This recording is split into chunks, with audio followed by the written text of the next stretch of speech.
Kumekuwa na maswali kuhusu kwa nini makubaliano ya kiuchumi yaliyosainiwa kati ya Rwanda na Jamhuri ya Kidemokrasia ya Kongo hayajapewa uzito mkubwa katika vyombo vya habari licha ya kuwa ndiyo makubaliano makuu katika uhusiano wa nchi hizo mbili. Kwa mujibu wa taarifa iliyotolewa na Wizara ya Mambo ya Nje ya Rwanda, makubaliano hayo yanajulikana kama mfumo wa ushirikiano wa kiuchumi wa kanda maarufu kama CIER au RIEF. Kupitia mfumo huo wa Rwanda na Kongo zimeafikiana kushirikiana katika sekta tofauti ikiwemo kilimo, nishati, miundombinu, teknolojia ya kisasa, uchimbaji wa madini na mawasiliano. Malengo makuu ya mpango huo ni kukuza biashara ya kikanda, kuimarisha uhusiano wa kiuchumi kati ya mataifa hayo mawili, kuongeza uwazi na usimamizi katika sekta ya madini pamoja na kuimarisha usalama. Hata hivyo, wachambuzi wanasema kuwa wananchi wengi hasa wa Kongo hawajafahamishwa kwa kina yaliyomo kwenye makubaliano hayo, jambo linalozua maswali kuhusu uwazi wa mchakato huo. Kwa upande wa Burundi, Rais Evariste Ndayishimiye ameeleza kushangazwa na uanzishwaji wa mfumo huo mpya,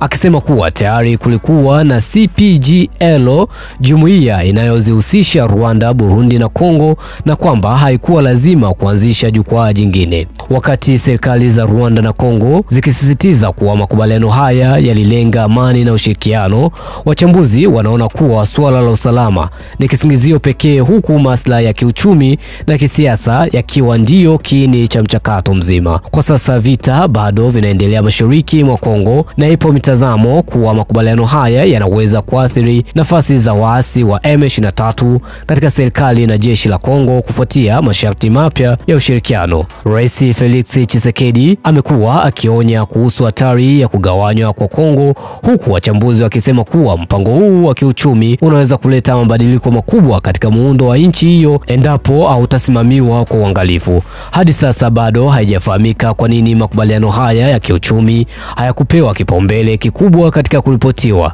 lakini wadau wanasema kwamba athari zake huenda zikawa kubwa kuliko zinavyoonekana. Je, mtazamo wako ni upi hapo chini? Sema comment. Kulingana na hiki ambacho kinaendelea kati ya Rwanda na Kongo, ambapo rais wa Burundi pia aliweka neno kuhusiana na makubaliano ambayo Rwanda na Kongo wanayoingia. Bana, unaweza kudondosha hapo chini, sema comment muhimu sana. Mimi ni Mr. Baro, the king of all black men, _ the world wide one, that's my name.